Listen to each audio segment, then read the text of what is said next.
Hello नमस्कार, स्वागत है आपके अपने YouTube चैनल पे।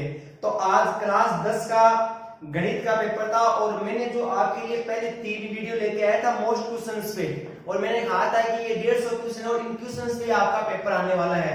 तो जैसा कि आपको बता दूं, बड़ा हर्ष है मुझे और आपको मैं बता दूं कि अपन ने जो 150 क्वेश्चन बताए थे उन्हीं में से पूरा का पूरा पेपर है, एक क्वेश्चन भी बाहर नहीं है।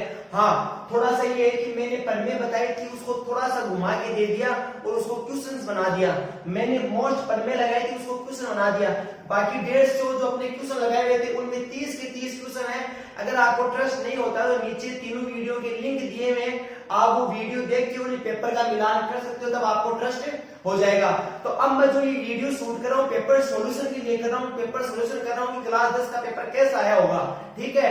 और जो बच्चे पेपर करके आए उनको पता लगना चाहिए कि उनकी क्या सही है क्या गलत है, क्योंकि इंटेलिजेंट बच्चे होते हैं उनको क्वेश्चन मिलान करना होता है कि क्वेश्चन कैसे करना चाहिए था क्या है। तो मैं आपको फटाफट इसका सॉल्यूशन बताऊंगा, पूरा क्वेश्चन नहीं कराऊंगा, आपको ऐसा बताऊंगा ये क्वेश्चन ऐसे होने वाला था, ये क्वेश्चन ऐसे होने वाला था, ठीक है। दूसरी बात, जो इस साल बच्चे 9 से 10th में आए उनको बता दूं कि इस चैनल को अगर सब्सक्राइब नहीं किया तो सब्सक्राइब कर लें, क्योंकि हर बार मैं मोस्ट क्वेश्चन बताता हूं, हर बार जो मोस्ट क्वेश्चन बताता हूं वही आते हैं, चाहे वो 10th क्लास लो चाहे वो 12th क्लास ले लो। अगर आपने चैनल सब्सक्राइब नहीं किया तो चैनल सब्सक्राइब कर लेने से क्या है कि अगली बार जो मोस्ट क्वेश्चन लगाऊंगा आपके पास नोटिफिकेशन आ जाएगा। क्योंकि मेरा जो वीडियो यूट्यूब पे आने वाला, तो चलो अपन बिना देरी किए स्टार्ट करते हैं। ये देखो आपका माध्यमिक शिक्षा बोर्ड का ऐसा पेपर था, इसका मैं फर्स्ट पेज बोलता हूं। तो फर्स्ट पेज था, तो फर्स्ट पेज पे पहला क्वेश्चन था जो मैंने पहले वीडियो में बताया था। आप तीनों चारों वीडियो देख लेना, तीनों चारों वीडियो का लिंक नीचे दिया हुआ है, आप मिला कर लेना कि मिले या नहीं मिले। पहले ये वीडियो पूरा देखना, फिर उन तीनों चारों वीडियो को देख लेना, आपको पता चल जाएगा कि मिले कि नहीं मिले। तो आपका पहला क्वेश्चन क्या था? आपका पहला क्वेश्चन था कि सूत्र निकिलम, मैं क्वेश्चन पढ़ रहा हूं लिख नहीं रहा। सूत्र निकिलम का प्रयोग करके 105 का वर्ग ज्ञात कीजिए। सूत्र निकिलम का प्रयोग करके 105 का वर्ग ज्ञात कीजिए। मैंने बताया था कि पहला क्वेश्चन आएगा 105 दिया था और आपको क्या पूछा है? वर्ग पूछा है। क्या पूछा आपको? वर्ग पूछा। तो सबसे पहले अपन क्या लेंगे? आधार लेंगे। क्या लेंगे? आधार। आप इसका 100 लेंगे, फटाफट बताऊंगा। अब इसमें उप आधार लेने की जरूरत नहीं, क्योंकि आधार के पास ये आपका आ चुका है। तो इसका देखो विचलन कितना होगा? इसका विचलन होगा आपका प्लस 0.5 होगा। विचलन कितना होगा? 0.5 प्लस का 0.5। तो आपका फॉर्मूला था संख्या प्लस विचलन ओब्लिक विचलन का स्क्वायर, ओब्लिक विचलन का स्क्वायर। तो आपकी संख्या कितनी है? 105 और इसमें 5 जोड़ दिए और आपका 5 का विचलन का स्क्वायर 25। तो आपका कितना आया? 110। कितना आया? 25। 110 है, 25 है, 2 बिंदु है, दोनों उतारेंगे 110, 25 आपका आंसर आ चुका है। ये पहला क्वेश्चन और एक क्वेश्चन मैंने बताया था और मैंने कहा था कि आपका सूत्र निकलन विधि से वर्ग आएगा, और मैंने 4-5 क्वेश्चन करवाए थे, उसमें 104 का तो एक क्वेश्चन करवाया था, 104 का तो निकाल के दिखाया था। अब बात करते हैं बिना देरी किए सेकंड क्वेश्चन की। जिसे वीडियो बनानी हो फटाफट आपको सेकंड क्वेश्चन का सॉल्यूशन डालूंगा, आपको सॉल्यूशन देखना है। जो बच्चे इस बार 10th में उनको भी सॉल्यूशन देखना है कि क्वेश्चन आते कैसे हैं, ठीक है। आपका क्या दिया है क्वेश्चन? निम्न समीकरण को हल कीजिए। आपको कोई समीकरण दी है और कहा है कि इस समीकरण को आपको क्या करना है? हल करना है। इस समीकरण को आपको क्या करना है? हल करना है। मैंने कहा था दूसरे क्वेश्चन के लिए कि जब आपको समीकरण को हल करना हो तो आप उस क्वेश्चन को तीसरे चैप्टर का समझ लेते हो, और मैंने आपको कहा था कि आपका तीसरा चैप्टर नहीं समझना, आपका जो दूसरा चैप्टर उसमें से आएगा समीकरण वाले प्रश्न आएंगे, और जो 6 गुणधर्म बताए थे वो याद करने। तो इसमें तो कोई सा गुणधर्म लग ही नहीं रहा है, इसमें तो सिंपल सा कंसेप्ट लग रहा है। क्या लग रहा है कि आपका x + 2 है ना, वो क्या है? कॉमन टर्म है। आपका x + 2 क्या है? कॉमन टर्म है। और जब x + 2 कॉमन टर्म है, आपके दोनों पदों में जो कॉमन टर्म होती है तो उसको अपन क्या करते हैं? 0 के बराबर रखते हैं। जब आपकी कॉमन टर्म होती है तो उसको किसके बराबर रखते हैं? 0 के बराबर। तो आपकी x की वैल्यू कितनी आ गई? -2 आ गई। आपकी x की वैल्यू कितनी आ गई? -2। बिना रुके तीसरे क्वेश्चन की बात करते हैं फटाफट कि आपका तीसरा क्वेश्चन क्या था। तो आपके तीसरे क्वेश्चन की बात करते हैं कि दो संख्याओं का गुणनफल 12960 है। दो संख्याओं का गुणनफल 12960 है और आपका महत्तम समावर्तक, आपका महत्तम समावर्तक मतलब आपको क्या पूछा है? आपको एचसीएफ दिया है। कितना दिया है एचसीएफ आपको? 18। पूछा कि आपको एलसीएम, सिंपल सा ये क्वेश्चन में मैंने बताया था कि क्या बताया था कि दो आपको बताया था कि एलसीएम गुना एलसीएम, एलसीएम गुना एलसीएम होता है दो संख्याओं का गुणनफल, दो संख्याओं का गुणनफल होता है भाई साहब, क्या होता है दो संख्याओं का गुणनफल। अपन को क्या पूछा है, एलसीएम पूछा है, क्या दिया है एलसीएम दिया है, आपको क्या पूछा है एलसीएम पूछा है, एलसीएम दिया है, तो आपको एलसीएम दिया है, एलसीएम पूछा है, तो एलसीएम को किधर भेज देंगे उधर, इधर किस में है मल्टीप्लेक्शन में, उधर जाते किस में हो जाएगा डिवाइड में हो जाएगा, तो दो संख्याओं का गुणनफल बटा ये चीज से कैसे करो यहाँ पे क्या आएगा एलसीएम आएगा, क्या आएगा एलसीएम, दो संख्या गुणनफल है 12960 बटा एलसीएम कितना है 18, जब 12960 में 18 का भाग दोगे तो आपका आंसर आ जाएगा, आप करके देख लेना, इतना ही बताऊंगा। अब बात करते हैं आपके चौथे क्वेश्चन की, तो चौथा क्वेश्चन भी मेरा मोस्ट बताया हुआ था कि 6.1 में से आएगा, स्टार्टिंग के क्वेश्चन पढ़ लेना छोटे वाले, और आपकी जो विविध प्रश्नावली उसमें छोटे वाले पढ़ लेना, तो उसी में से आया क्वेश्चन। देखो क्या है क्वेश्चन, क्या है आपका क्वेश्चन है 3 cos 30 माइनस 4 cos क्यूब 30। अब जो आपकी किताब थी ना उसमें एक क्वेश्चन ऐसे दिया, मैं आपको बता दूं आपकी जो किताब थी उसमें एक क्वेश्चन ऐसे दिया है, आपकी जो किताब थी जो मैंने मोस्ट क्वेश्चन लगाया था उसमें एक क्वेश्चन ऐसे दिया हुआ है, बस इस क्वेश्चन में इस क्वेश्चन में फर्क क्या है, कोई फर्क नहीं है आपका, कोई फर्क नहीं है। तो आपको ये क्वेश्चन करना है, तो आपको देखो 3 की जगह 3 cos 30 का मान होता है √3/2 होता है, 4 गुना 4 √3/2 होता है, cos 30 का मान इसका क्या कर देंगे क्यूब कर देंगे, तो ये आपका 3√3/2 माइनस 4 3√3/8 कट गया कितना 2, आपका 3√3/2 3√3/2 इसमें से घटा कितना आएगा 0, तो आपके चौथे क्वेश्चन का आंसर कितना आएगा 0। जैसा मैंने बताया वो का वही क्वेश्चन है। बात करते हैं आपके पांचवें क्वेश्चन की, मेरे को फटाफट पूरे चैप्टर का सॉल्यूशन बता दूंगा, चिंता करने की बात नहीं, आराम से आप वीडियो देखें। कोशिश बात की कि सारे के सारे क्वेश्चन मिले, आज एक बार फिर देखो मैं आपको फिर कह रहा हूं, पहली बार नहीं मिले मेरे क्वेश्चन सारे, लास्ट टाइम भी मेरे 30 के 30 क्वेश्चन मिले थे, उससे लास्ट टाइम भी मिले थे, और मैं कह रहा हूं कि अगली बार भी मिल सकते हैं, इसलिए जो बच्चे 10th में हैं वो मेरे से अभी से जुड़ जाए, क्योंकि मैं ऐसी बातें लाता रहूंगा, ऐसे मोस्ट क्वेश्चन लाता रहूंगा, पूरा चैप्टर कराऊंगा, पूरा कोर्स कराऊंगा ऑनलाइन, क्योंकि अभी आपकी स्कूलें नहीं खुलने वाली है, ठीक है, आपकी स्कूल नहीं खुलने वाली, बहुत लेट स्कूल खुलेंगे, अभी से इस YouTube चैनल पे जुड़ जाइए और लगे रहिए, ठीक है। बात करते हैं पांचवें क्वेश्चन की, तो आपका पांचवा क्वेश्चन क्या है, sec 36 बटा cosec 54 माइनस sec 54 बटा cosec 36।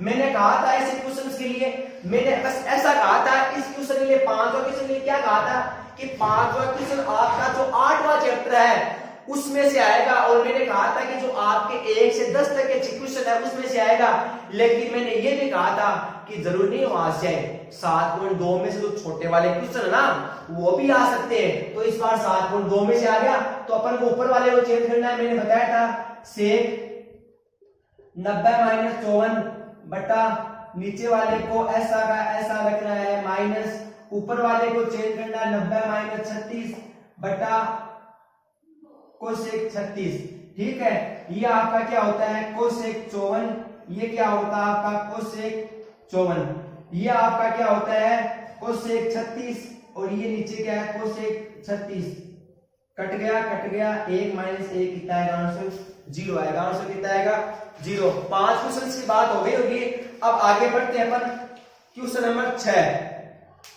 तो क्वेश्चन नंबर 6 मैंने कहा था कि मैंने साफ साफ शब्दों में कहा था क्वेश्चन नंबर 6 आपके 10वें चैप्टर में से आया था, और मैंने कहा था कि आपका जो 10वां चैप्टर है उसमें आप महत्वपूर्ण बिंदु पढ़ लेना, आपका क्वेश्चन आ जाएगा। और मैंने ये कहा था कि जो आपकी विविध चैप्टर है, आपका जो विविध 10 है, उसके जो ऑप्शन टाइप क्वेश्चन है ना वो पढ़ लेना आ जाएगा, और आपका ये क्वेश्चन ऑप्शन टाइप क्वेश्चन में से आ गया। और आपने अगर ऑप्शन टाइप क्वेश्चन नहीं भी पढ़े तो आपने अगर महत्वपूर्ण बिंदु पढ़ के गए ना, वहां से क्वेश्चन है भाई साहब, इसका सिंपल सा आंसर था, इंग्लिश में तो आंसर था सरकमसेंटर, और जो हिंदी मीडियम वाले बच्चे हैं उसको सिंपल सा आंसर देना था परिवर्त। क्या लिखना था परिवर्त, उसको सिंपल सा लिखना था परिवर्त, और इंग्लिश मीडियम वालों को लिखना था सरकमसेंटर। तो आपका छठे का आंसर होने के बाद बात करते हैं 7वां क्वेश्चन। तो आपका 7वां क्वेश्चन क्या है कि 13वें चैप्टर में से आ गया। मैंने ये कहा था कि ये क्वेश्चन तो मैंने मोस्ट लगाया है, 7वां जो क्वेश्चन जो आया है वो मैंने 13वें क्वेश्चन में मोस्ट लगाया, लेकिन मैंने ये नहीं कहा था कि 1 नंबर का क्वेश्चन आ जाएगा। इसने यहाँ पे क्या किया कि 15वें चैप्टर का क्वेश्चन उठा के 13वें में से दे दिया। क्या दिया है कि 5 सेमी त्रिज्या वाला कोई वृत्त है, ये कोई वृत्त है, इसकी त्रिज्या कितनी है 5 सेमी है, और ये कहा है कि वृत्त के केंद्र से 13 सेमी दूर स्थित खींची गई, ये वृत्त का केंद्र है, इससे 13 सेमी दूर, ये 13 सेमी दूर कोई बिंदु है, और ये बिंदु से क्या खींचा गया, कोई स्पर्शरेखा खींची गई, इस बिंदु से कोई क्या खींची गई, स्पर्शरेखा। तो ये स्पर्शरेखा तो लंबाई याद कीजिए, तो इस स्पर्शरेखा की क्या याद करनी है, लंबाई याद करनी है। तो ये आपका क्या बन गया, समकोण त्रिभुज बन गया, क्या बन गया, राइट एंगल ट्रायंगल बन गया। क्या बन गया आपका, राइट एंगल ट्रायंगल। जहां पे राइट एंगल ट्रायंगल बनता है वहां पे आपकी पाइथागोरस थ्योरम लगती है, और पाइथागोरस थ्योरम के लिए क्या होता है, कर्ण का स्क्वायर बराबर आधार का स्क्वायर प्लस लंब का स्क्वायर। अब आपके पास यहाँ पे क्या है, कर्ण है, आपके पास क्या है, लंब है, क्या याद करना है, आधार याद करना है। इसको आप नाम लेना चाहो नाम दे सकते हो, OPQ, ठीक है। तो आपको क्या याद करना, आधार, तो आधार स्क्वायर बराबर कर्ण स्क्वायर माइनस लंब का स्क्वायर। कैसे करके आ रहा हूं बता रहा हूं। तो आपका देखो सिंपल सा है, आपका आधार याद करना, तो आधार का स्क्वायर, आपको तो नाम भी लिख के आने थे लेकिन मैं डायरेक्ट बता रहा हूं, आधार का स्क्वायर बराबर आपका 13 का स्क्वायर माइनस 5 का स्क्वायर, 13 का स्क्वायर माइनस 5 का स्क्वायर। तो आपका इसका डायरेक्ट आंसर आता है 12। आपका आधार कितना आएगा 12, आप इसको सोल्व कर लेना, आपका आ जाएगा डायरेक्ट कितना आंसर आएगा 12। इस तरह आपको ये 7वां क्वेश्चन करना था। अब बात करते हैं 8वां क्वेश्चन। 8वां क्वेश्चन तो मैंने कहा था कि या तो पास्य वाला आएगा छोटा सा, कि एक पास्य को उछाला गया, हमने कहा था या तो पास्य वाला आएगा, एक पास्य उछाला गया, 1 नंबर का प्रश्न की औकात इतनी होती है, ठीक है। या मैंने कहा था कि आपको कोई 0.35 देगा, नहीं याद करेगा, तो यहाँ पे पास्य वाला क्वेश्चन ले दिया। क्या, एक पास्य को फेंकने पे 4 से छोटा अंक आने की प्रायिकता, एक पास्य को फेंकोगे तो 4 से छोटे अंक, एक पास्य फेंके क्या क्या अंक आते हैं, ये आपके अंक आते हैं।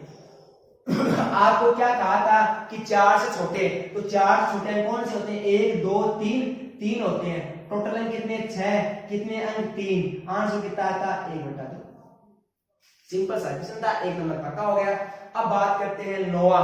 तो 9वां मैंने बता दिया था, मैं बता दिया था कि सड़क सुरक्षा में से आएगा। मैंने कहा कि सड़क सुरक्षा में आपके पीछे जितना दिया हुआ है, मैंने ऑफलाइन क्लास में भी बताया था, यहाँ पे बताया था कि आपको पीयूसी का पूरा नाम बता रहा हूँ, यहाँ मैं लिख के गया था पीयूसी का पूरा नाम, तो आपको पीयूसी का पूरा नाम लिखना, आपने लिख दिया होगा। बात करते हैं 10वां क्वेश्चन की। 9वां क्वेश्चन मेरे लिखने की जरूरत नहीं, बताया हुआ है हर चैप्टर में, हर आपके सब्जेक्ट में पीयूसी का नाम है। अब बात करते हैं 10वें क्वेश्चन की। तो मेरे तो क्या है कि मैथ्स के क्वेश्चन बताने हैं, ठीक है। तो देखो 10वां क्वेश्चन क्या है। 10वां क्वेश्चन भी सड़क सुरक्षा में से है कि एक कार 3 मिनट में पहला, 6 मिनट में दूसरा और 9 मिनट में तीसरा यातायात सिग्नल पार करती है, तो वह 13वां सिग्नल कितने समय में पार करेगी। आपकी कोई गाड़ी है, वो पहला सिग्नल 3 मिनट में पार करती है, दूसरा सिग्नल 6 मिनट में करती है और तीसरा सिग्नल 9 मिनट में करती है। तो यह आपकी, अरे समांतर श्रेणी बनी नहीं बनी, बन गई। क्वेश्चन आया है आपका सड़क सुरक्षा से, लेकिन मेथड कौन सा लगेगा, समांतर श्रेणी वाला। देखो समांतर श्रेणी बन चुकी है। अब आपको क्या पूछा है, यहाँ पे 13वां पद पूछा है भाई साहब। 13वां पद मतलब आपको n दिया है, n इज इक्वल टू कितना है 13, n इज इक्वल टू कितना है 13 है। तो यहाँ पे फॉर्मूला कौन सा लगेगा, an is equal to a plus n minus 1d, an equal to a plus n minus 1d। आपको a 13 पूछा है, a की वैल्यू कितनी होती है 3 होती है, d की वैल्यू आपकी कितनी है 3 है, तो आपको 3 प्लस 13 माइनस 1, d की वैल्यू कितनी आपकी 3 है, तो 3 प्लस 12 गुना 3, 12 गुना 24, आपका कितना है 27 आएगा आपका आंसर। आपका आंसर कितना आएगा 27, 12 गुना 24 36, 36 प्लस 3, तो आपका आंसर कितना आएगा 12 36 39 आएगा। आपका आंसर कितना आएगा 39 आएगा, ठीक है। तो अब आगे की बात करते हैं अपन, आगे बढ़ते हैं अपने क्वेश्चन की तरफ। तो आपका आंसर 39 आ चुका है। 11वां क्वेश्चन की तरफ बढ़ते हैं। 11वां क्वेश्चन मैंने कहा था, बहुत से बच्चों के कमेंट थे कि सर आप दोजान विधि मोस्ट नहीं लगाई, दोजान विधि आ गई। तो मैंने कहा कि दोजान विधि नहीं आएगी। बहुत से मैंने YouTube पे टीचर्स की वीडियो देखे, उन्हें दोजान विधि मोस्ट बता रही है। मैंने कहा या तो निखिलम विधि आएगी या सूत्र प्रावर्ते योजते भाग विधि से आएगी, और अपनी बात सही हो गई। सूत्र प्रावर्ते योजते भाग है, और भाग कौन सा है? सूत्र प्रावर्ते योजते से करना है 8 8 5 भाग 123 करना है, भाग 123 करना है। करना कैसे? इसमें आपका भाजक कितना है? 123 है। तो सबसे पहले क्या लेंगे? आधार लेंगे। क्या लेंगे? आधार लेंगे। कितना लेंगे? 100 लेंगे। और इसका विचलन कितना आया? इसका विचलन आया प्लस का 23 आया। कितना आया? प्लस का 23। इसका विचलन कितना आया? प्लस का 23। मैंने कहा था सूत्र प्रावर्ते योजने के लिए आप क्या करेंगे? 3 खंड बनाएंगे। 1 2 1 2 3 खंड बन चुके हैं भाई साहब। नीचे नीचे एक बड़ी सारी लाइन खींच लेंगे, क्या पता अगर मिटानी पड़ेगी तो मिटा सकते हैं। और मैंने कहा था कि कितनी बिंदी है? 2 बिंदी है। तो इस खंड में इसकी कितने अंक लिखेंगे? 2 अंक लिखेंगे। अगर इस खंड में यहाँ पे बिंदी 1 होती तो कितने अंक लिखते? 1 अंक लिखते। लेकिन यहाँ पे बिंदियां कितनी है? 2। तो यहाँ पे अंक कितने लिखेंगे? 2। और जो आपका बचा हुआ ना वो यहाँ पे लिख देना है, वो यहाँ पे लिख देना है। अब आपको ऊपर तो क्या लिख देना है? भाजक लिख देना है। ऊपर तो क्या लिख देना है? भाजक। और यहाँ पे जो आपका विचलन है वो है। अब इसका नाम क्या है? सूत्र प्रावर्ते योजते। सूत्र प्रावर्ते योजते मतलब परिवर्तन करना है। परिवर्तन किसका करना है? साइन का परिवर्तन करना है। यहाँ पे साइन किसका है? प्लस का है। किस में चेंज करेंगे? माइनस में चेंज करेंगे। अगर आपका विचलन माइनस का होता तो किस में चेंज करते हैं? आप प्लस में चेंज करते। तो यहाँ पे किस में चेंज करूंगा? माइनस। अब जो आपकी जो वैदिक मैथ होती है इसमें माइनस आप ऐसे भी लगा सकते हो, ये भी सही है। कुछ बच्चे ऐसे लगा के आए होंगे, वो भी सही है। आपका डन है। अब आपको लाइन खींचने के बाद आपको यहाँ पे क्या करना है? पहला अक्षर ऐसा कैसा उतारना है? हमारा बताया कि पहला अक्षर ऐसा कैसा उतारना है। अब जो आपका ये आया इसको इससे मल्टीप्लाई करना है। इसको इससे मैंने मल्टीप्लाई क्या किया है? 2 और 3 है। कितना है? 2 और 3 आया। अब यहाँ पे 2 और 3 आया, इसको क्या कर देना? लाइन खींच दी। 4 में से 2 गया, कितना बचा? 2 बचा। अब 2 को आपको इससे मल्टीप्लाई करना है। आपको इसे 2 से मल्टीप्लाई करेंगे तो 2 इंटू 2 कितना हुआ? 4। किसका हुआ? माइनस हुआ। 2 इंटू 3 कितना हुआ? 6। किसका हुआ? माइनस का हुआ। अब देखो यहाँ पे खत्म हो चुका, लाइन खींचो। 8 में से 7 गया, कितना बचा? 1 बचा। 8 में से 7 गया, कितना बचा? 1 बचा। अब अपन आगे की बात करते हैं। देखो यहाँ पे 6 आ चुका है, यहाँ पे कितना है? 1। अब 1 को इससे मल्टीप्लाई करते कितना? 2। और यहाँ पे कितना? -3। 8 में से 8 गया, देखो 6 ये 2 ये कितना बच गया? 0। 5 में 3 गया, कितना बचा? 2। तो आपका शेष फल कितना आया? 2। आपका शेष फल कितना आया? 2। और ये आपका क्या आ चुका है? भागफल आ चुका है। तो आपका क्वेश्चन 11 कंप्लीट है। अब बात करते हैं 12वां क्वेश्चन। अब कुछ बच्चे बोलेंगे सर 12वां क्वेश्चन तो आपका गलत हो गया। 12वां क्वेश्चन तो आपने बोला था कि √3 एक अपरिमेय संख्या वाला आएगा। हमने बोला था, हमने ये भी बोला था कि 90% वही आएगा, लेकिन वो नहीं आया। लेकिन हमने ये भी कहा था कि 2.2 का पहला क्वेश्चन आ सकता है, लेकिन वो बहुत सिंपल है, उम्मीद नहीं आने की, लेकिन उसने उम्मीद तोड़ दी मेरी। ये क्वेश्चन दिया है, जो सबसे सिंपल वाला क्वेश्चन है वो दे दिया, और वो जो अपरिमेय वाला था वो नहीं दिया। लेकिन हमने मोस्ट तो लगाया था कि नहीं लगाया था? बिल्कुल लगाया था। तो आपको क्वेश्चन क्या दिया है कि 7/80 का दशमलव प्रसार शांत है कि अशांत है। और अगले ने ये भी कहा है बिना विभाजन प्रक्रिया के लिए, मतलब आपको भाग विधि यूज नहीं करनी है, आपको भाग नहीं देना है, बिना भाग के करना है। तो आपको क्या करना है? मैंने बताया था शांत और अशांत के लिए क्या बताया था कि 2 की पावर m और 5 की पावर n का मेथड हो, मतलब जिसमें आपका हर 2 की पावर m और 5 की पावर n होता है वो क्या होता है? शांत होता है। और जिसका हर 2 की पावर m इंटू 5 की पावर n नहीं होता है वो क्या होता है? अशांत होता है। अब अपन इसका क्या करेंगे? 80 का निकालेंगे। 2 का दिया 40, 2 का दिया 20, 2 का दिया 10, 2 का दिया 5, 5 का दिया 1। तो आपका कितना आया?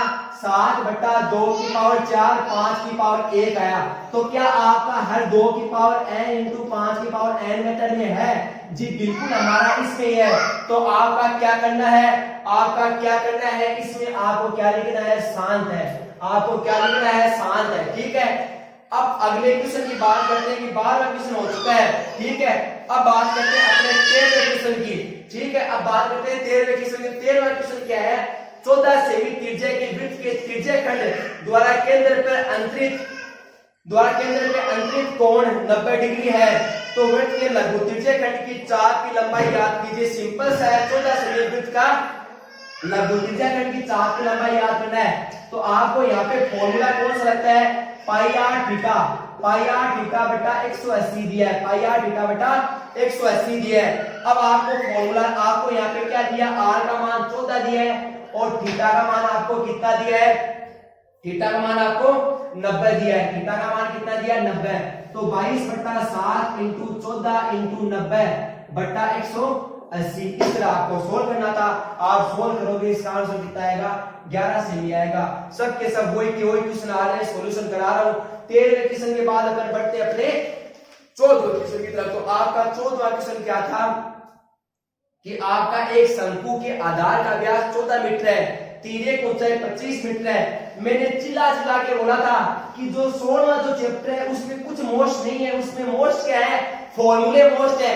लेकिन फिर भी मैंने मोस्ट क्वेश्चन लगाए तो मोस्ट क्वेश्चन इसमें से आया है। और मैंने ये भी कहा था कि आपका शंकु का क्षेत्रफल या बेलन में से आएगा। या तो आप शंकु याद करके चले जाना या आप क्या बेलन याद करके चले जाना। तो आपका क्वेश्चन किस में से आया, शंकु में से आया।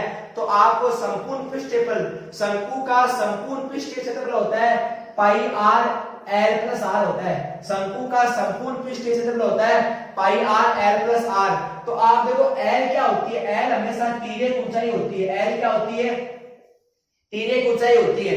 एल क्या होती है, तिर्यक ऊंचाई होती है। ठीक है।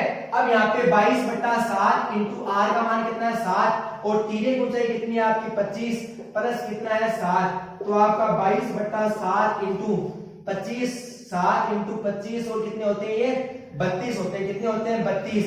7 से 7 कट गया, 22 इंटू 32, 22 इंटू 32 कितने होते हैं 744। 744 मात्र क्या था मीटर, तो यहाँ पे क्या आएगा मीटर स्क्वायर आएगा। तो आपका 14वां क्वेश्चन का सॉल्यूशन हो चुका है। अब बढ़ते हैं अपने सॉल्यूशन की तरफ, 15वें की तरफ। तो आपके 15वें के सॉल्यूशन की तरफ बढ़ते हैं। तो 15वां क्वेश्चन क्या है वो देखो। 15वां क्वेश्चन थोड़ा सा अटपटा है। देखो आपको अगर समझते ना तो 15वां क्वेश्चन भी हो जाता, फिर हम बताएंगे। 15वां क्वेश्चन भी आपका किस में से है, सड़क सुरक्षा समय से। किस में से है, सड़क सुरक्षा समय से। आपको क्या कहा गया है, एक 8 मीटर ऊंचे पोल, ये 8 मीटर ऊंचा पोल है और यहाँ पे कोई क्या है, कैमरा लगा है। ठीक है, 8 मीटर ऊंचा कोई कैमरा लगा है और ये कहा गया है कि ये जो कैमरा है, अब देखो ये पोल ऐसा और इस पोल की ऊंचाई कितनी है 8 है। अब वो कैमरा क्या करता है, यहाँ पे लगा हुआ है। अब वो कैमरा चारों ओर घूमने वाला कैमरा है। अब वो चारों ओर घूमता तो वो 10 मीटर का एरिया कवर करता है। तो वो एक क्या बन गया, वृत्त बन गया। देखो ऐसे वो चारों ओर घूमता तो एक क्या हो गया, वृत्त का निर्माण कर लिया। एक क्या कर लिया, वृत्त का निर्माण कर लिया। अब उसने क्या किया, वृत्त का निर्माण कर लिया। अब वो उसने वृत्त का निर्माण तो कर लिया, अब लेकिन वो क्या कर रहा है, चारों ओर कितना करता है 10। जैसे ये आपका पोल है 8 मीटर और उसने क्या किया, एक वृत्त का निर्माण कर लिया ऐसे चारों ओर। और उसने कहा है कि वो 10 मीटर तक ही देख सकता है। वो कितना देख सकता है, 10 मीटर तक। तो आपका 10 मीटर तक देख सकता, तो ये तो हो गया आपका 8 और ये आपका कितना हो गया 10। लेकिन अगर ये आधार याद कर ले तो इस वृत्त की क्या याद हो जाएगी, त्रिज्या याद हो जाएगी। अरे आधार याद कर ले तो वृत्त की क्या याद हो जाएगी, त्रिज्या। तो वृत्त की त्रिज्या याद हो जाएगी। ये आपका 10 है, ये आपका 8, तो आधार कितना आएगा, 6 आएगा। पाइथागोरस प्रमेय से मैं लगा ले और डायरेक्ट मेरे को पता है 6 आएगा। ठीक है, क्योंकि मेरे को पाइथागोरस तिर्यक बहुत सारे याद कर रखे मैंने। तो यहाँ पे कितना आएगा, 6 आएगा। तो आपकी त्रिज्या कितनी होगी, r बराबर 6। तो आपको पता है वृत्त के क्षेत्रफल का फॉर्मूला क्या होता है, पाई आर स्क्वायर होता है। तो आपका 22 बटा 7 इंटू 6 होता है। आपका आंसर आ चुका है। अब बढ़ते हैं अपन क्वेश्चन नंबर 16 की तरफ। 2 पार्ट कर चुके हैं, पार्ट ए और पार्ट बी कर चुके हैं। अब अपन घुस चुके हैं पार्ट सी की तरफ, फटाफट घुस चुके हैं। आपको पता चल गया होगा कौन सा क्वेश्चन आपका गलत है और कौन सा क्वेश्चन सही है।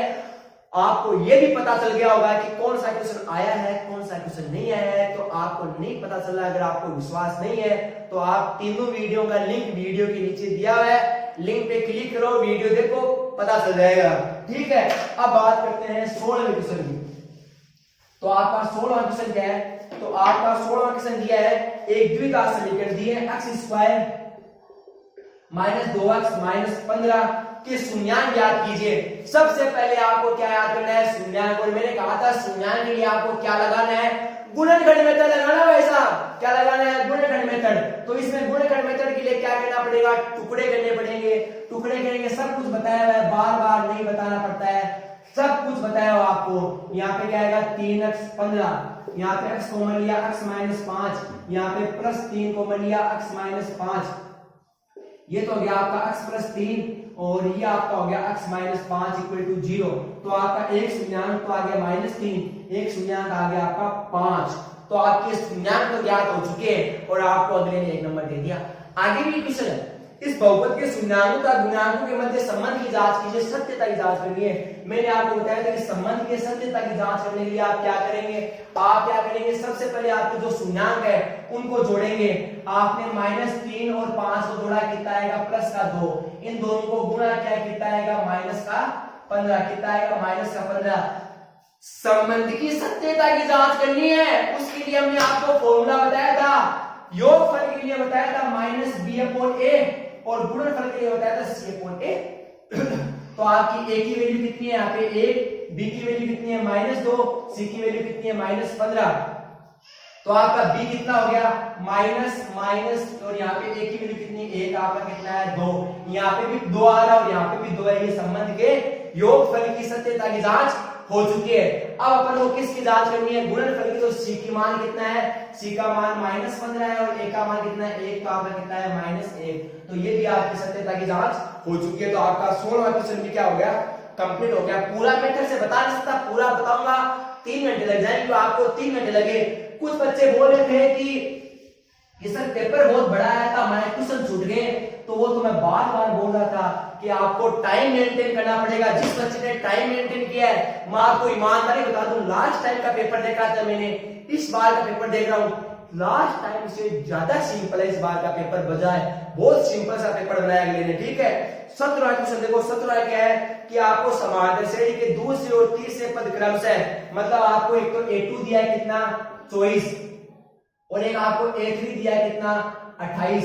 a2 कितना है a प्लस डी बराबर 24 और ये कितना है a प्लस 2d बराबर कितना है 28। तो आपको सबसे पहले क्या याद करना, इनसे a और d, तो आपको ये समीकरण 1 और इसको आपको समीकरण 2 देना है। समीकरण 2 में से समीकरण 1 घटाने पर, तो समीकरण 2 में से समीकरण 1 घटाया तो आप देखोगे समीकरण 2 में समीकरण 1 घटाने पर, तो आपने घटाया यहाँ तो कितना है 4 और ये a से 1 कट गया और यहाँ पे क्या बच गया d। तो आपकी d की वैल्यू कितनी आ गई 4। d का मान समीकरण 1 में रखने पर, तो d का मान समीकरण 1 में रखेंगे तो a प्लस 4 बराबर 24।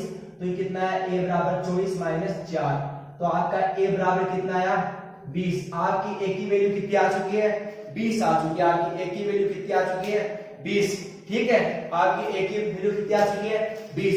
अब आगे की बात करते हैं, अपन को क्या चाहिए, इक्सठ पदों का योगफल पूछा है। तो इक्सठ पदों के योगफल के लिए क्या चाहिए, Sn बराबर n/2 2a प्लस n-1d होता है। Sn बराबर 2a प्लस n-1d होता है। अब आपको पता है n की वैल्यू कितनी है 61 है बटा 2 है। a की वैल्यू कितनी है आपके पास, a की वैल्यू आपके पास आ चुकी है 20। ठीक है, और n की वैल्यू कितनी है 61 माइनस 1 और आपके पास d की वैल्यू कितनी है 4। आपको इसको सोल्व करोगे आपका आंसर आ जाएगा। तो आपका 17वां क्वेश्चन भी मेरी तरफ से कंप्लीट हो चुका है। बात करते हैं आपके 18वें क्वेश्चन की तरफ। तो आपको मजा आ रहा होगा, मुझे पता है, सॉल्यूशन है। जितने भी बच्चे 10th क्लास में पेपर देखे हैं और उनको सॉल्यूशन दिखाना है, तो आप प्लीज वीडियो शेयर कर दीजिए। आप वीडियो इतना शेयर कीजिए और उसमें लिखिए कि वीडियो सॉल्यूशन, क्या लिखेंगे, वीडियो सॉल्यूशन। ठीक है, अब बात करते हैं क्वेश्चन नंबर 18। तो क्वेश्चन नंबर 18 क्या है, एक 18 मीटर ऊंचा पेड़ तेज हवा से इस प्रकार टूट गया। एक 12 मीटर ऊंचा, भाई 18 मीटर नहीं है 12 मीटर है भाई साहब। देखो ये पेड़ है, इसकी लंबाई कितनी है 12 मीटर है। ये पेड़ है, इसकी लंबाई कितनी है 12 मीटर। और इसने कहा है कि ये इस प्रकार टूट गया। मान लो कि ये पेड़ कहां से टूट गया, यहां से टूट गया। अब ये पेड़ यहां से टूटा गया तो ऐसे टूटा और ऐसे टूटता टूटता ये पेड़ ऐसे गिर गया, नीचे जमीन में टच हो गया। ऊपर वाला हिस्सा टूटा और नीचे जमीन में टच हो गया। बोला जहां पे ये पेड़ टच हुआ ना जमीन से, वो जमीन के साथ कितने डिग्री का कोण बना रहा है 30 डिग्री का कोण बना रहा है। कितने कोण बना रहा है 30 डिग्री दिया ना, अरे 30 डिग्री दिया ना, 30 डिग्री दिया है। कितने का कोण बनाना, 30 डिग्री। अब इसको नाम बता देंगे ए, बी, सी और डी। अब आपने एक बार नोटिस की क्या, मैंने की, आपने भी की क्या, मैं कह रहा हूं कि ये पेड़ यहाँ पे था, यहां से उठा तो ये ए गिर गया, तो क्या ये लंबाई और ये लंबाई बराबर होगी नहीं होगी? अरे डेफिनेटली होगी, क्योंकि ये वाला हिस्सा ही तो जमीन पे गिरा है, अब ये तो रहा ही नहीं, लेकिन अपने चित्र में है, काल्पनिक है ये। तो मान लो कि मैं इसको क्या मान लिया, मैंने एच मान लिया, इसको मैंने क्या मान लिया, एच। अगर मैंने इसको एच मान लिया तो ये भी क्या होगा, आपका एच होगा, ये भी क्या होगा, एच। तो यहां से लेके यहां तक कितना होगा, 12 माइनस एच होगा। यहां से लेके यहां तक कितना होगा, 12 माइनस एच होगा।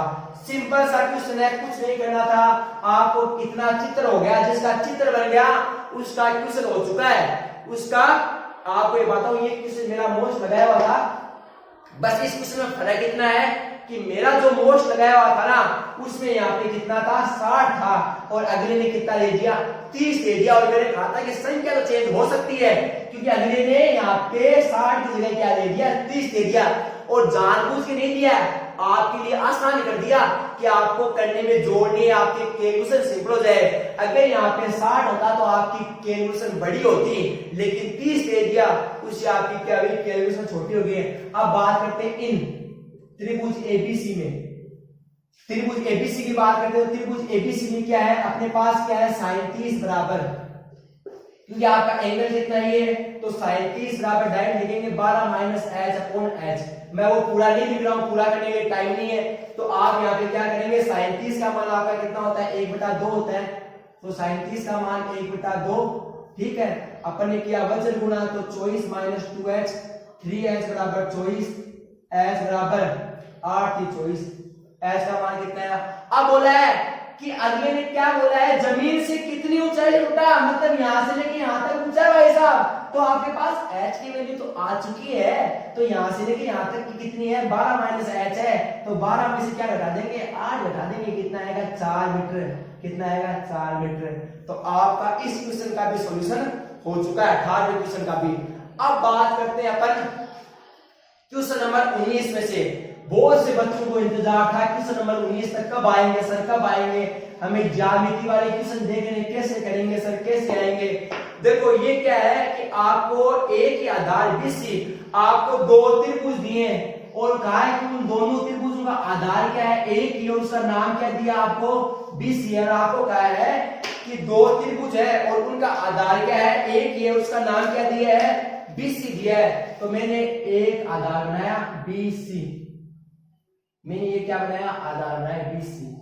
अब बोला है कि उनका दो त्रिभुज, उनका आधार एक ही BC, तो एक त्रिभुज तो ये हो गया और एक त्रिभुज आपका ये हो गया, है ना, आधार एक है ना BC, अरे एक है ना, बिल्कुल एक ही है, ठीक है। आगे क्या दिया है, इनके ओ प्रतिच्छेद करती है, मतलब आगे अगले ने ये दिया है, और बस आगे अपन को ये देखें, ये पूछा है कि त्रिभुज एबीसी का क्षेत्रफल, तो आप क्या करेंगे, सबसे पहले इस क्वेश्चन में लिखा होगा दिया है, तो दिया हुआ तो आप लिखेंगे कि दो त्रिभुज एबीसी एवं डीबीसी है जिनके आधार BC है, यदि AD और BC परस्पर O पे प्रतिच्छेद करते हैं, फिर आपने लिखा होगा सिद्ध करना है त्रिभुज एबीसी का क्षेत्रफल बटा त्रिभुज डीबीसी का क्षेत्रफल बराबर AO बटा DO।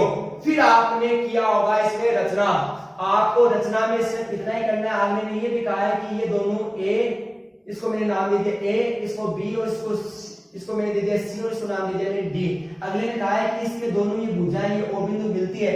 मैंने यहाँ तक कुछ नहीं किया, यहाँ पे क्वेश्चन वाला कर रहा है उतना ही मैंने किया है, क्वेश्चन वाले ने किया है, मैंने यहाँ पे कुछ भी नहीं किया है। अब अगला क्या बोल रहा है यहाँ पे, अगला यहाँ पे बोल रहा है कि अपन को ये सिद्ध करना है, तो मैं आपको बताऊंगा इस क्वेश्चन में आपकी रचना होगी, इस क्वेश्चन में आपकी क्या होगी, रचना होगी। रचना क्या होगी, सिंपल सी रचना होगी। मैं आपको बता दूं, यहाँ पे इसने क्या किया, इस पे लंब डालेगा और यहाँ से क्या करेगा, इस पे लंब डालेगा, इसको नाम दे दिया E, इसको नाम दे दिया F, ये 90 डिग्री है, ये क्या है 90 डिग्री है। तो आप क्या लिखेंगे, रचना में क्या लिखेंगे कि AE लंब होता है BC के और DE लंब होता है BC के। ये आप रचना में लिखते, अगला समझ आएगा आपने किया क्या है, कौन सी महाभारत रची है। अब बात करते हैं अपन अगले की, आगे बढ़ते हैं कि साहब इसको अपन क्या करेंगे, इसकी व्याख्या करेंगे, उत्पत्ति करेंगे, है ना, प्रूव दैट करेंगे। तो आप प्रूव दैट करेंगे तो सबसे पहले क्या लिखेंगे, इसका सिद्ध करना करेंगे। तो सिद्ध करना है क्या है, अपन सबसे पहले लिखेंगे शीर्ष ए। आपको क्या करना है, उत्पत्ति में क्या करना है कि शीर्ष ए व डी, ए और डी क्या है, ए ई लंब होता है बीसी और आपका डी एफ लंब होता है बीसी।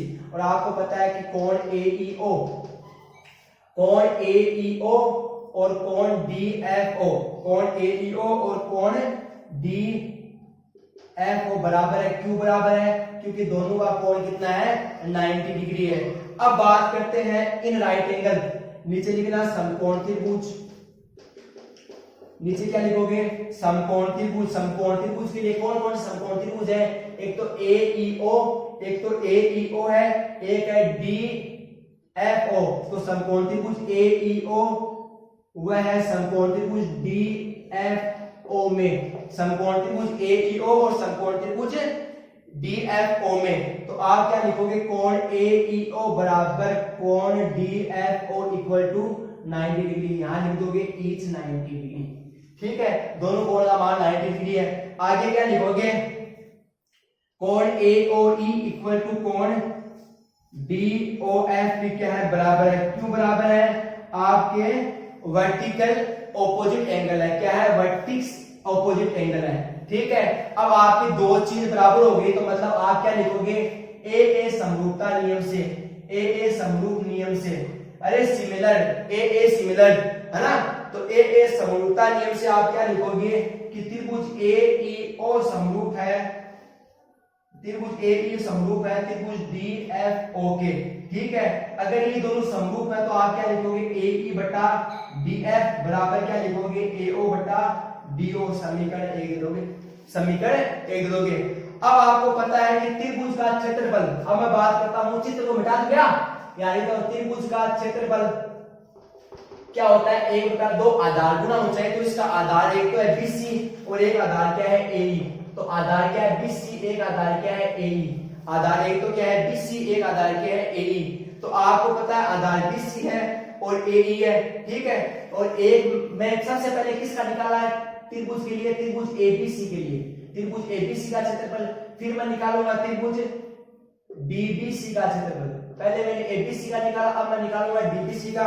तो मैं इसको मिटा देता हूं, चित्र को थोड़ा बहुत इसको मिटा देता हूं। ठीक है, मैंने निकाला त्रिभुज एबीसी का क्षेत्रफल बराबर 1/2 इंटू बीसी इंटू ए। फिर मैंने निकाला त्रिभुज डीबीसी का क्षेत्रफल बराबर 1/2 बीसी इंटू डीएफ। ठीक है, अब अपन क्या करेंगे, त्रिभुज एबीसी का क्षेत्रफल बटा त्रिभुज डीबीसी का क्षेत्रफल, ये करेंगे। तो ये अपन करेंगे, इसको बटा में किया तो बीसी से बीसी क्या है, 1/2 से 1/2 क्या है, क्या बच गया, ए बटा डीएफ। समीकरण क्या दे देंगे, 2। समीकरण 1 व 2 से करेंगे, समीकरण 1 और 2 से करेंगे तो आपका क्या आएगा, क्षेत्रफल एबीसी बटा क्षेत्रफल डीबीसी इक्वल टू कितना आएगा, एओ बराबर डी। आपका सिद्ध हो चुका है, ये आपको सिद्ध करना था। तो आपका मेरी तरफ से मैंने आपका 19वां क्वेश्चन भी सिद्ध कर चुका हूं। अब बात करता हूं आपके 20वें क्वेश्चन की। तो आपका 20वां क्वेश्चन की बात करता हूं फटाफट कि आपका 20वां क्वेश्चन क्या है। ठीक है, तो 20वां क्वेश्चन आपका क्या है उसकी बात करते हैं। ठीक है, ठीक है, तो आपका 20वां क्वेश्चन क्या है, तो आपका 20वां क्वेश्चन क्या है कि दी गई आकृति, आपको कोई आपको आकृति दी है, ऐसे आपको एक वृत्त बनाया। ठीक है, और इसके केंद्र पे यहाँ पे कोई क्या बना दिया, ऐसे बना दिया, ऐसा बना दिया, और अगले ने ऐसा कर दिया कि ये ए है। ठीक है, इसको नाम बी दे दिया, इसको नाम सी दे दिया और इसको नाम क्या दे दिया, डी दे दिया। ठीक है, एक मिनट पानी पी लेता हूं।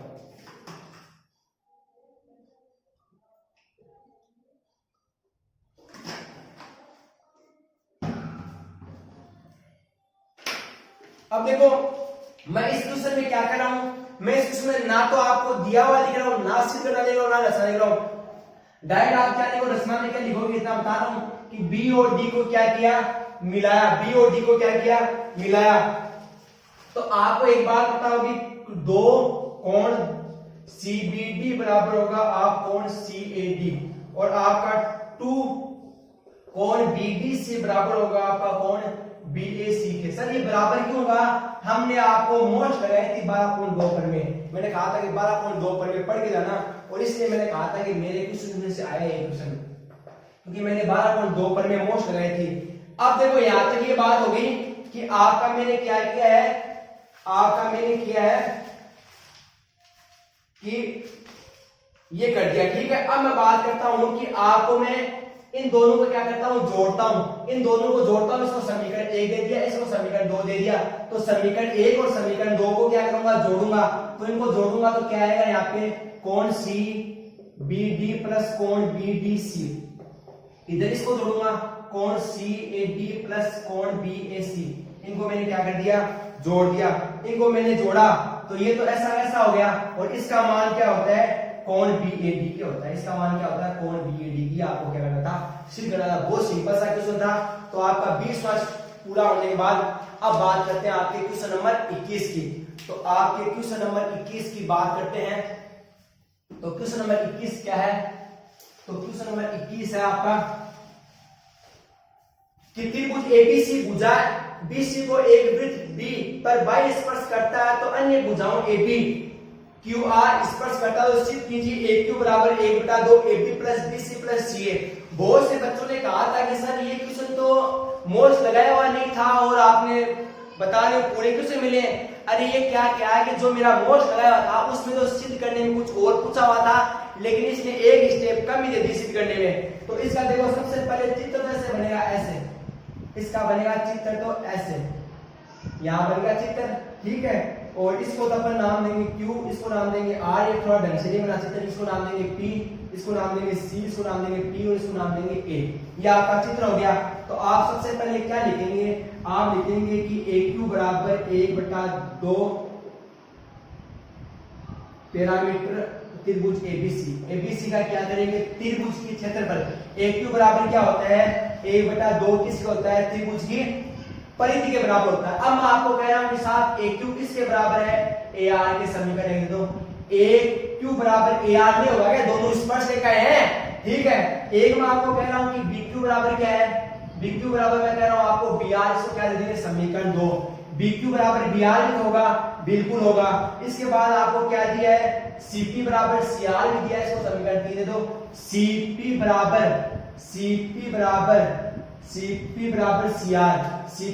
CR और BQ बराबर BP, ठीक है। BQ बराबर BP कर दो भैया, BQ बराबर क्या कर दो, BP।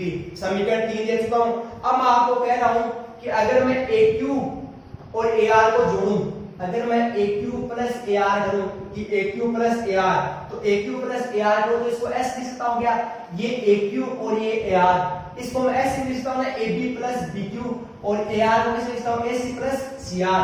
तो इसको मैं क्या लिखूंगा, AB plus BQ plus AC plus CR, इसको मैंने ऐसा लिख दिया।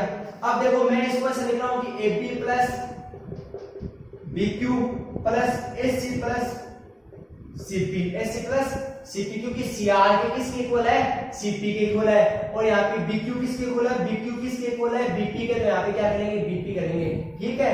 अब देखो आपको पता है कि AR और QR भी बराबर है, तो क्या मैं AR की जगह AQ लिख सकता हूं ना, तो ये आपने में लिखा AQ प्लस AQ, तो ये तो आपको हो गया 2AQ, ठीक है। इधर वाला काम तो मैंने कर दिया, इधर वाला काम तो अब बच गया इधर वाला काम। तो इधर वाला काम मैंने कहा है कि आपका ये आया AB plus BP plus AC plus CP है आपका, ठीक है। मैं इसको ऐसे लिख सकता हूं ना कि इसको मैं लिख दिया AB plus BP plus CP, BP plus CP लिख दिया, और इसको मैंने AC को क्या छोड़ दिया अलग। और BP प्लस CP कितना होता है, BC होता है। BP प्लस कितना होता है, BC होता है। तो ये आपका कितना हो गया, AB plus BC plus AC, और इधर आपका क्या आ गया 2AQ। जब मैं 2 को उधर लेके जाऊंगा किस में हो जाएगा, डिवाइड में हो जाएगा। ये आपका 21वां क्वेश्चन सिद्ध हो चुका है। अब बात करते हैं अपन क्वेश्चन नंबर 22 की फटाफट। तो आपका क्वेश्चन नंबर 22 क्या है कि एक वृत्त की त्रिज्या 21 सेमी है, जीवा द्वारा केंद्र पर अंतरित कोण कितना है 90 है। इस जीवा द्वारा लघु वृत्तखंड का क्षेत्रफल ज्ञात कीजिए। आपको आर कितनी दी है, आपको आर तो दिए 21, थीटा कितना दिया 90। तो इसमें फॉर्मूला क्या लगता है, पाई आर स्क्वायर थीटा बटा 360 minus 1/2 R square sine theta. आपको यहाँ मान रखना है, मान रख के सोल्व करोगे इसका आंसर आ जाएगा 126 आ जाएगा। पूरा सोल्व करने के लिए टाइम नहीं है, ठीक है। अब बात करते हैं 24वां क्वेश्चन। 24वां क्वेश्चन तो मैंने मोस्ट लगाया था, उसमें मैंने ऐसा लगाया था कि कोई गोला है, गोले से क्या बनाया गया है, शंकु बनाया गया है। लेकिन यहाँ पे क्या आ गया, गोले से बेलन बना दिया। तो आपको क्या करना है, बेलन की संख्या तो आप क्या लिखेंगे, बेलन की संख्या के लिए आप क्या लिखेंगे, बेलन की संख्या के बराबर आप लिखेंगे गोले का आयतन बटा बेलन का आयतन। तो गोले का आयतन तो होता है 4/3 पाई आर क्यूब। अब आर तो यहाँ स्मॉल आ गया, तो बेलन का आयतन क्या होता है, पाई आर स्क्वायर एच होता है, पाई आर स्क्वायर एच होता है। इसका मैंने कैपिटल लिख दिया। तो देखो यहाँ 4 से 4 कट गया, पाई से पाई कट गया, ठीक है, पाई से पाई कट गया, तो इसको आप आर लिख सकते हो, काट दो, जिसे 1 कट गया। इस प्रकार आपका कितना आया, लास्ट आप सोल्व करोगे, मान रखोगे, आपका बेलन की संख्या आ जाएगी। ये क्वेश्चन आपको आते हैं, फिर मैंने बता दिया है देखिए कैसे क्या करना है, ठीक है। अब बात करते हैं अपन आपके 25वें क्वेश्चन की। तो 25वां क्वेश्चन था आपका प्रायिकता का था कि आपके 5 गेंद है, बहुत सिंपल प्रश्न है। मैंने सोचा ताश का आएगा, लेकिन ताश का नहीं है, ये भी मोस्ट लगाया होता। आपके 5 तो सफेद गेंद है, 2 आपकी क्या लाल है, 3 क्या काली गेंद है, तो आपकी कुल गेंद कितनी होगी 10।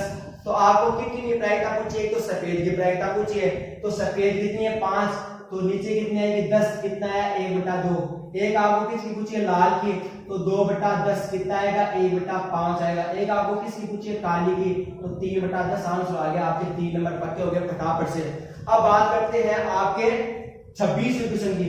तो देखो 26वां क्वेश्चन ग्राफ का है, तो आपको बताऊंगा नहीं, आपको क्या करना है, वो सारणी बना के ग्राफ निकालना था। ग्राफ निकाल के आपको जहां पे दोनों लाइनें इंटरसेक्ट करती ना, ऐसे दोनों लाइनें मिल रही थी, तो जहां पे जो मान आया था ना, वो किसका मान आया था, x और y का आया था। जहां पे मान किसका आया था, x और y का। तो आपको m की वैल्यू बराबर क्या पूछा है, 4x + 3y। तो यहाँ पे तो x का मान रखना है, किसका मान रखना है, y का आ जाएगा। अब बात करते हैं आपके 27वें क्वेश्चन की। तो देखो 27वां क्वेश्चन जो मोस्ट लगाए, अब मैं कोई सा क्वेश्चन नहीं बताऊंगा, 27वें क्वेश्चन जो मोस्ट लगाए थे वही थे। और मैंने कहा था कि रूट वाला क्वेश्चन तो आता ही आता है। 28वां क्वेश्चन में 9वें चैप्टर में से पूरा का पूरा है, और 29वां चैप्टर भी किस में से है, 12वें चैप्टर में से आया, ठीक है। मेरा एक पर में मोस्ट लगाई हुई थी, ऊपर वाली मोस्ट लगाई हुई थी, नीचे वाली मेरी मोस्ट नहीं लगाई थी, एक आगे कोई बात नहीं। 30वां प्रश्न किसका है, माध्य और माध्य का बहुलक का है। तो आपने ये भी कर लिया होगा, इनको मेरे बताने की आवश्यकता नहीं है, डायरेक्ट क्वेश्चन दे। तो आज के लिए इतना ही। अगर आपके मेरे मोस्ट लगाए हुए क्वेश्चन आपको पसंद आए और आपके मेरे क्वेश्चन मिले, तो आप जो बच्चे 10th का पेपर देखते हैं उनको ये वीडियो क्या करेंगे, शेयर करेंगे, जिससे वो भी अपने आंसर मिला लें। तो आज के लिए इतना ही, बहुत बहुत धन्यवाद। जय हिंद, जय भारत।